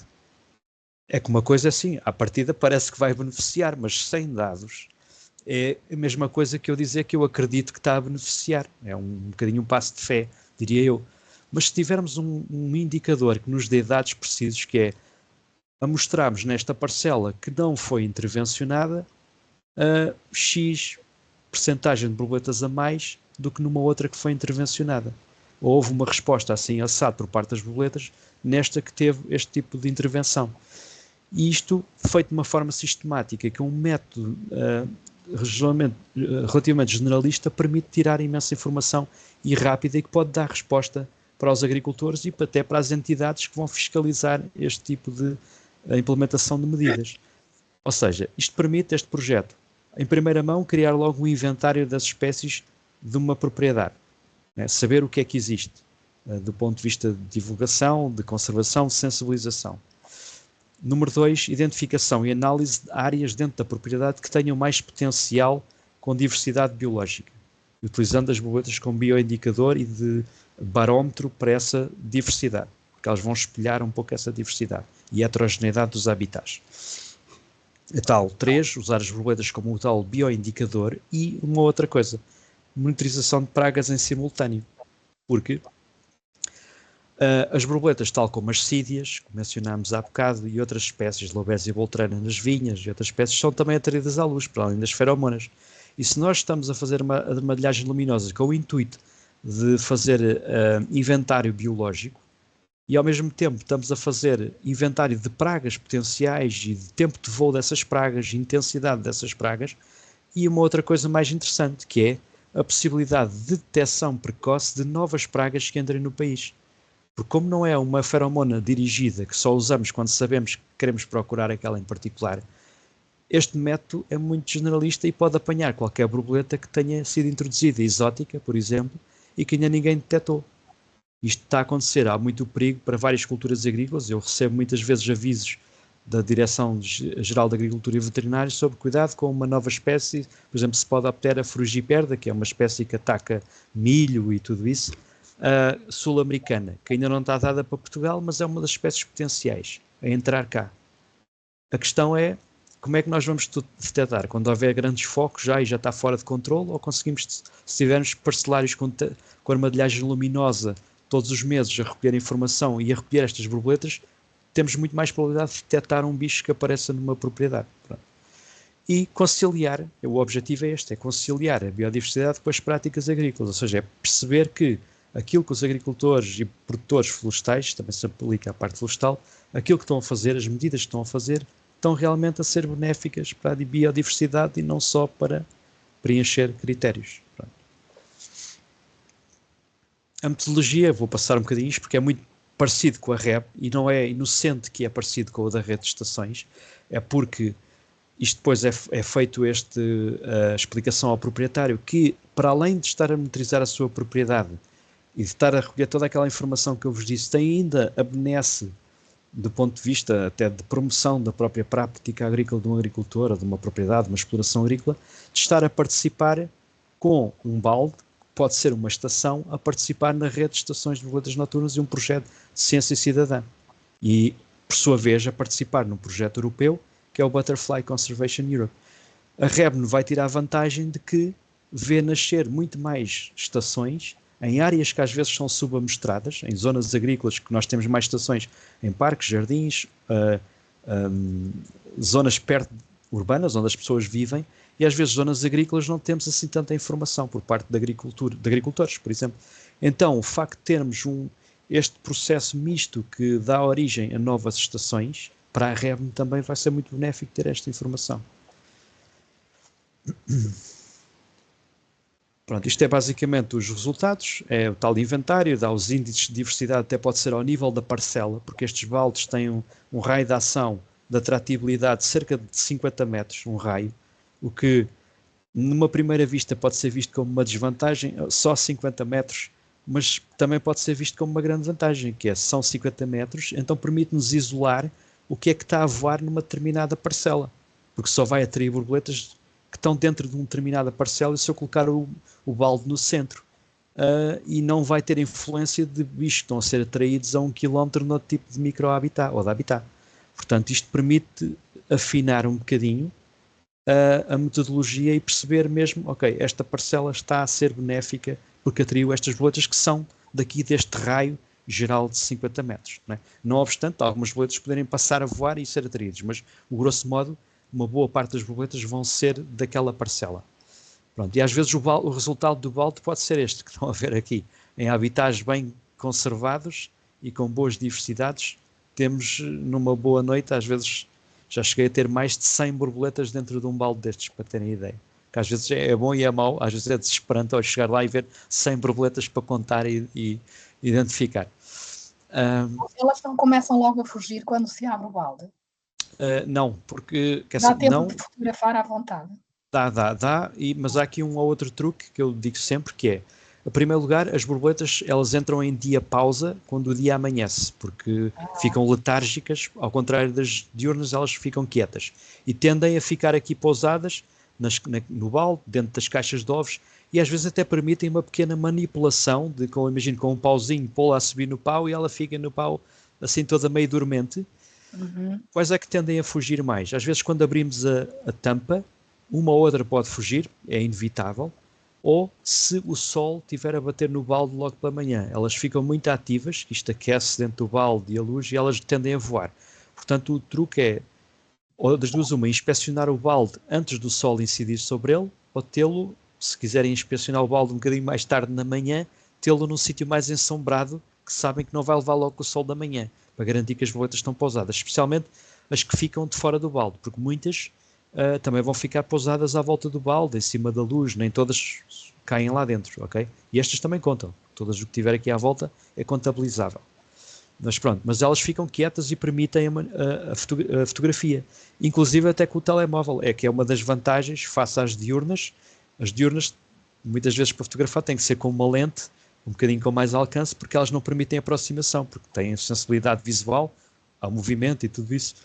As noturnas não, elas ficam quietas e deixam-se fotografar às vezes até com o telemóvel. Às vezes não, muitas vezes, aliás, a maior parte dos participantes utiliza-se exclusivamente o telemóvel. Eu utilizo, por exemplo, para tirar estas fotos, tenho uma lente macro, mas preciso às vezes tirar fotos mais, preciso e quero tirar fotos com maior qualidade, para pósteres ou para divulgação, mas para registro, efeitos de registro do projeto, um telemóvel serve perfeitamente.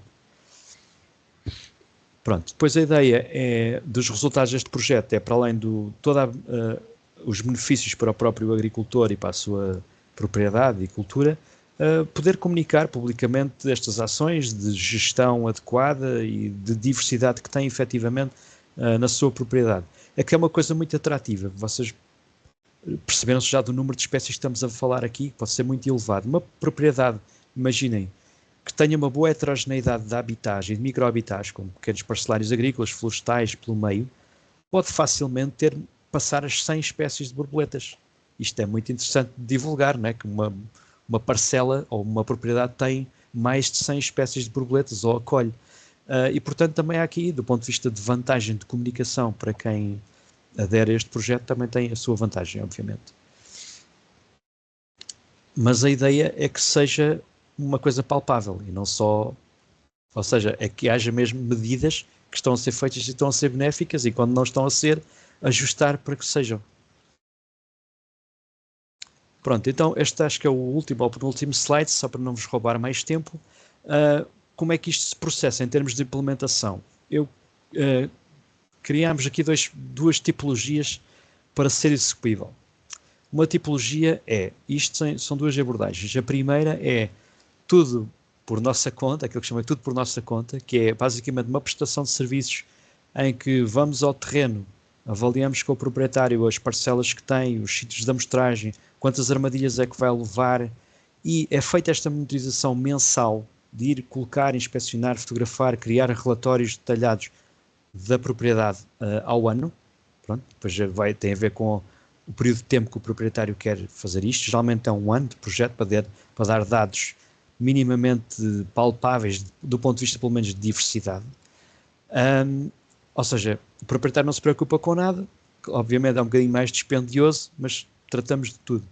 Há uma outra parte que envolve o proprietário, que é nós fornecemos os baldes de armadilha, damos acompanhamento onde é que vão ser instaladas, acompanhamento na ajuda na identificação e criação de relatórios detalhados à parcela, de biodiversidade, ajustes de medidas, mas não tem o ónus da deslocação periódica e mensal do técnico ir ao campo, identificar e fazer todo esse trabalho. E aí tem que ser o proprietário a colocar os baldes, a fotografar e tudo isso.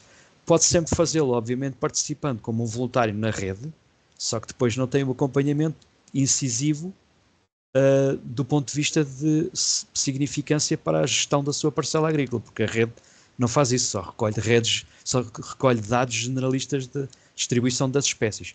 Este projeto tem um foco mesmo na gestão territorial, agrícola e aconselhamento do que é que será uma boa gestão das parcelas.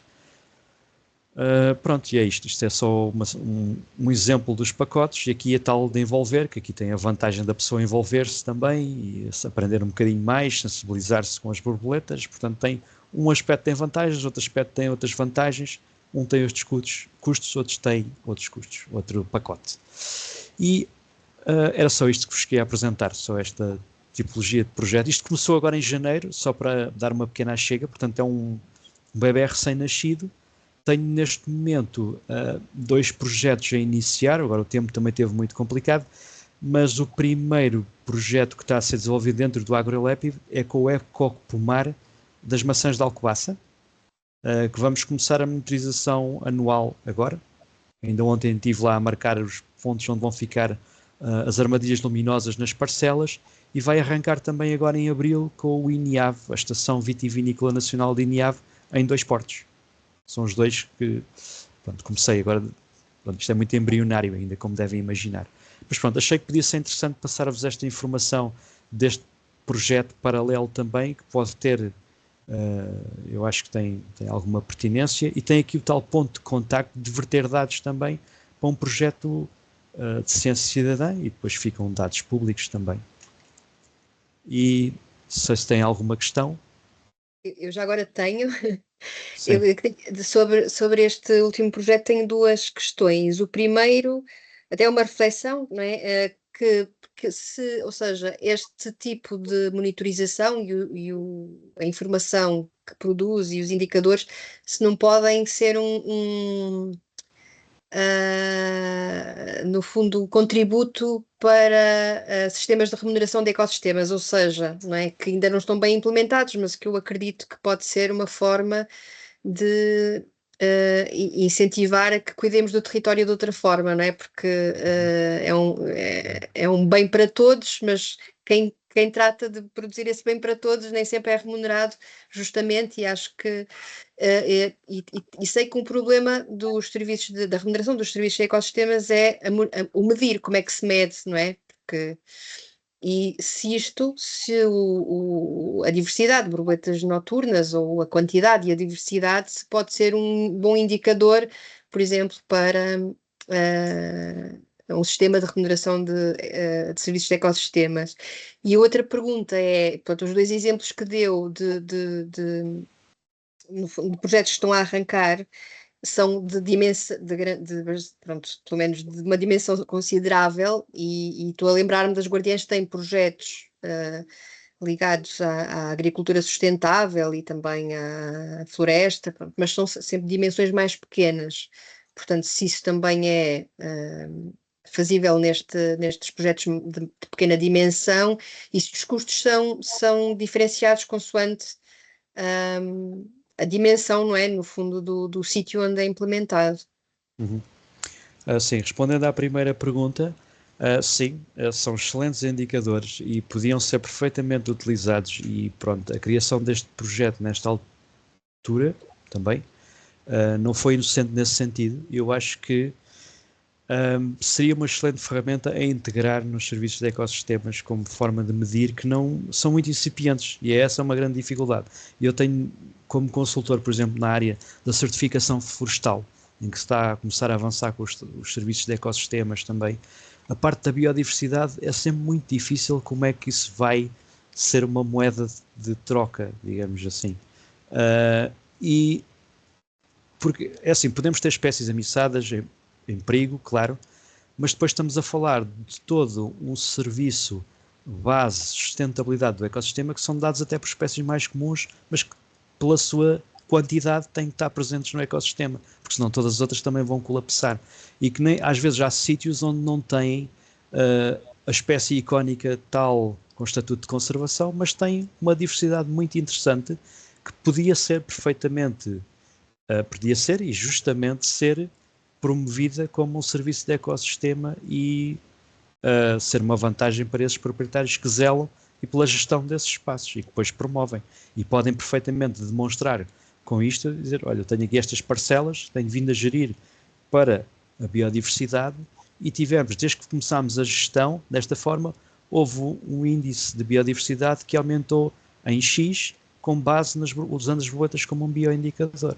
Porque as borboletas, no fundo, vão refletir o estado de maturação do habitat e desenvolvimento, porque depois vão servir de alimento a outros animais, mas também servem de reflexo da diversidade e heterogeneidade da vegetação. Nós já sabemos, se tivermos uma espécie de vegetação só a cobrir uma parcela, vamos ter um set muito limitado de borboletas, que é os que utilizam aquela espécie de planta. Se aumentarmos gradualmente a heterogeneidade, vamos começar a aparecer mais outra espécie que se alimenta de líquenes, outra que se vai alimentar de madeira morta, e começamos a perceber que estamos a ficar com um ecossistema cada vez mais complexo. E, fruto dessa diversidade e heterogeneidade das listas de espécies apresentadas, é possível criar um índice de diversidade desses próprios habitats. Depois a outra questão, sim, é possível ajustar à dimensão das propriedades, até porque estamos a falar aqui, por exemplo, dos custos. Assim, o custo mais avultado deste projeto é as deslocações de um técnico ao campo, porque imagino que eu tenho que ir, eu ou alguém que trabalha comigo, já tenho outras pessoas também a trabalhar comigo em equipa, na parte de consultadoria, teríamos que ir, imagino, atrás dos montes, fazer uma monitorização mensal, não é? Isto tem um custo um bocadinho, às vezes complicado para um pequeno produtor suportar. Daí a tal modalidade de a pessoa se poder envolver e ser ela a pôr a armadilha, a tirar e a fotografar. E nós, em back-office, fazemos todo o apoio, fazemos sempre uma visita de campo inicial. Essa é incontornável, porque precisamos de identificar o espaço, marcar, definir, georreferenciar onde é que vão ficar as armadilhas, explicar como é que funciona, e fornecer os baldes. E o número de baldes vai depender também do número de parcelas, do que se quer fazer, é sempre avaliado no local, mas o facto de ser remotamente, essa segunda modalidade ou tipologia do projeto, já reduz os custos significativamente. E depois passa por apoio mensal, quer na identificação, quer na consolidação dos relatórios, e usando as borboletas como bioindicador, e na produção depois de um relatório final para a sua propriedade, o que é que tem de borboletas, que índices, por parcelas, tudo isso. Mas a tal pacote 2 já reduz muito, porque o principal custo é deslocações e tempo associado a ir, né, ao campo. Sim, claro. Não, a minha pergunta também foi mesmo para, pronto, se alguma guardia estiver a pensar, por exemplo, na possibilidade desse projeto também, ver até que ponto é que é execuível em termos de custos. Ok, mas é muito interessante, ou seja, tem uma vertente adicional, não é, ao primeiro, que pode dar pistas, não é, para a gestão do espaço, não é, ou seja, vocês dão pistas também para a gestão do espaço, de forma a aumentar a biodiversidade, não é? Sim. Por isso. Aqui os dois projetos, de certa forma, são complementares no sentido em que a REBN vai se alimentar de dados que geram estas estações. Isto é sempre acordado com o proprietário, no sentido em que, se isto é um serviço que está a ser pago pelo proprietário, se me disser, olha, eu não quero que estes dados entreguem a REBN, eu só quero um relatório da minha propriedade. Tem toda a legitimidade para o fazer, nesse sentido. Mas eu acho que não há vantagem nenhuma em fazer isso. Acho que a vantagem é precisamente partilhar esses dados e que sejam integrados num projeto de ciência cidadã nacional, e o próprio proprietário e a propriedade, a exploração agrícola, sai beneficiada dessa exposição e do contributo que está a dar, efetivamente, para o conhecimento das borboletas. Portanto, tem uma série de mais-valias. E depois, claro, que o AgroLepi, a ideia também é incisivamente contribuir para uma gestão ativa e conscienciosa daquilo que se está a fazer nos terrenos agrícolas. E, ou seja, dizer mesmo, ok, isto está a funcionar, esta parcela, este arrelvamento entre vinhas está a dar resultado, ou então não está a dar resultado, ou tem que deixar uma bordadura um bocadinho mais desenvolvida, ou criar mais heterogeneidade nesta galeria ripícola, envolvente ao terreno, porque o número de borboletas é extremamente reduzido, ou não há uma maturação da habitat, pronto. É este tipo de aconselhamento que depois vamos fazendo. Muito interessante. Guardiães, não sei se tem questões também. Já foram sendo esclarecidas, certo? Acho que a apresentação foi muito clara. Não sei. Mas foi respondido à Tânia, por isso já, precisamente em coisas, em espaços pequenos. Seria viável. Obrigada. Pronto, tem sempre, obviamente, a possibilidade de participar enquanto voluntários na REB, nada a ver com a AgroLepi. Se quiserem um serviço mais personalizado e incisivo de parte de gestão agrícola florestal, temos o AgroLepi, é este o fundamento. Então, só uma última pergunta que eu acho que ficou mais ou menos, foi mais ou menos falada, mas só para ter a certeza. Portanto, para aderir à rede com uma estação, é contactar-vos através de um e-mail e fazer essa, portanto, é via e-mail, não é? É apresentar essa. Ok. É o e-mail geral da REBN, que está logo no site, se forem lá em contactos e-mail geral, basta enviar um e-mail, eu gostaria de montar uma estação aqui, como é que devo proceder? Nós enviamos toda a informação do que é que deve fazer. Ok, perfeito. Então, se não houver mais questões, acho que é tudo. Foi muito interessante. Eu que já ia explorando um bocadinho as borboletas noturnas, aprendi imenso. É um mundo mesmo maravilhoso, como é o título da apresentação. Muito obrigada. Eu acho que vai aqui alargar a rede, com certeza, e outras guardiãs irão ver a sessão e vão de certeza ficar entusiasmadas com a ideia de contribuir para a monitorização destas borboletas. Está aqui uma pergunta, redeborboletas@gmail, que está aqui no chat, é correto, não é? O e-mail? É esse mesmo, sim. Pronto. E, portanto, resta agradecer a si, Helder, mais uma vez pela disponibilidade, e às guardiãs por estarem aqui, e vamos lá contribuir para ajudar a preservar estas espécies que de facto às vezes não são valorizadas o suficiente, mas acho que vale a pena. Obrigada. E muito obrigado e até agradeço mais breve. uma vez o convite e a atenção de todos e muito obrigado e Obrigada. até uma próxima, tá? Obrigado. Obrigada, Obrigada. boa noite. Obrigada. Boa noite. Obrigada, boa noite. Boa noite, obrigada.